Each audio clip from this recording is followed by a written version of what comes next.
Brilliance Audio presents Dreams of Silver by Mina Baites, translated by Alison Leyland, performed by Jane Oppenheimer. The late afternoon sun beat down on the church of St. John at Hackney, framed by the leafless skeletons of winter trees. The chimes of the clock striking 4 alarmed a small flock of pigeons which flew silently away from the church to find a sunny patch in the adjacent garden. But the blue sky was deceptive. A biting wind blew over the rooftops of working-class Hackney, making its inhabitants shiver. In one of the simple houses on Sutton Place, a child sat cross-legged on the floor, listening to the sounds drifting in from the street below. A bent old woman in a winter coat was huddled outside the house opposite, talking to herself. They were changing shifts down at the docks, and a procession of workers, cigarettes hanging from the corners of their mouths, streamed by. As they passed the old woman, she ranted and raved. No one took the slightest notice of the child who appeared at the second-floor window. The cropped hair and too small jacket gave no indication of whether this was a boy or a girl. Only the fine, curved eyebrows suggested the latter. Frowning, the child watched a long-legged spider creep from a crack in the wall and make for her legs.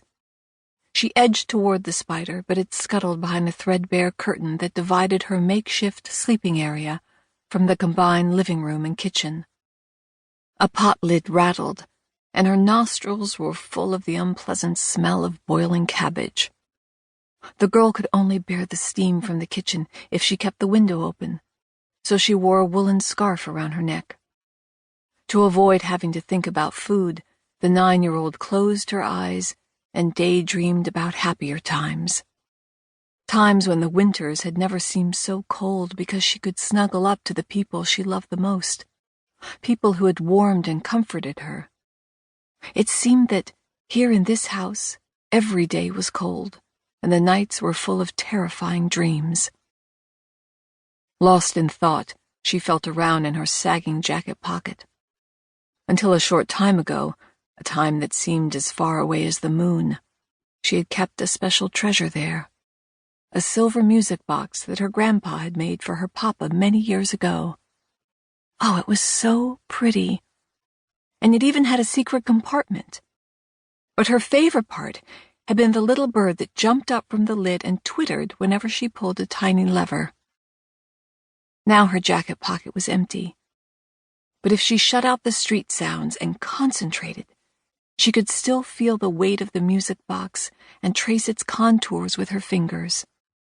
Its feet were shaped like leaves, and it had hearts engraved on the sides. She wiped a hand over her cheeks, a sad smile on her lips.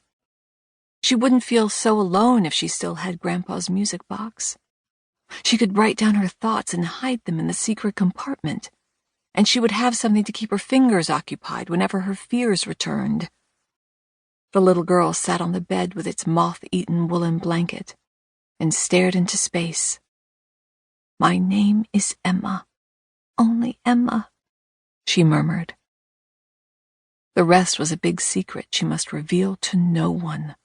Her father had made her promise. She couldn't remember Mama and him ever talking so urgently as they had that morning in Lübeck. She missed Mama, the most beautiful woman in the world. Papa had thought so too. She could still see him in her mind's eye, and she would never forget the way he'd cried when they parted. "Be brave, both of you. Look after each other. I'll come and fetch you as soon as I can." Not a day had gone by since without her standing at the window, waiting for her father's footsteps approaching the front door. He would have to be careful that no one saw him. The wind carried the voices of people talking outside, but her father's was not among them. Her lips pressed together in a thin line. She turned from the window. "My name is Emma," she whispered again into the icy air. "Only Emma." Her father's voice echoed in her mind. "We'll be back together soon, my darling."